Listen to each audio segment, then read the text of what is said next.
Mustahil.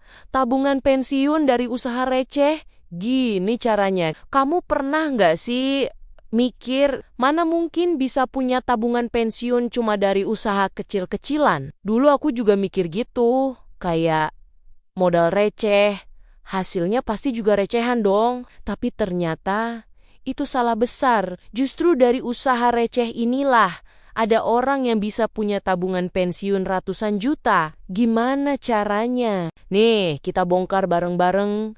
Segmen 1, Relatable Story, kenalin. Ini cerita tentang, sebut saja namanya Bu Dewi.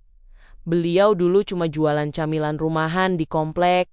Penghasilannya nggak seberapa, cuma tambahan buat bantu suami. Tapi setiap kali dapat untung, dia selalu sisihkan 20% untuk ditabung. Awalnya cuma 10.000, 20.000 per hari. Tapi dia konsisten dan disiplin keuangan. Dan tiap tahun, tabungannya diputer buat beli alat baru, tambah varian produk, sampai akhirnya punya 3 reseller tetap. 10 tahun kemudian, Bu Dewi punya tabungan pensiun yang nilainya hampir 600 juta rupiah dari usaha receh. Dari konsistensi kecil, segmen kedua, insight psikologis. Nah, yang menarik bukan cuma angkanya, tapi pola pikirnya. Banyak orang gagal bukan karena nggak punya uang, tapi karena merasa usaha kecil itu nggak cukup berarti.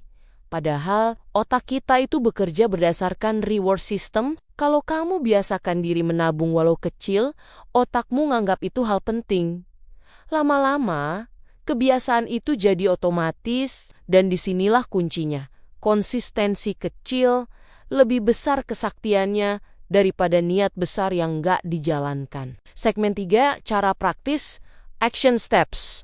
Oke, jadi gimana caranya kamu bisa mulai bikin tabungan pensiun dari usaha receh? Begini nih langkah nyatanya. Pertama, tentukan sumber receh kamu. Bisa dari jualan online, kecil-kecilan jaji reseller jasa sampingan, atau bahkan cashback e-wallet. Intinya, setiap receh itu punya potensi. Kedua, gunakan sistem 3 kantong untuk keuanganmu. 70% buat kebutuhan operasional, 20% buat tabungan pensiun atau investasi, 10% buat dana darurat. Jangan tunggu uang besar. Mulai aja dari kecil tapi rutin.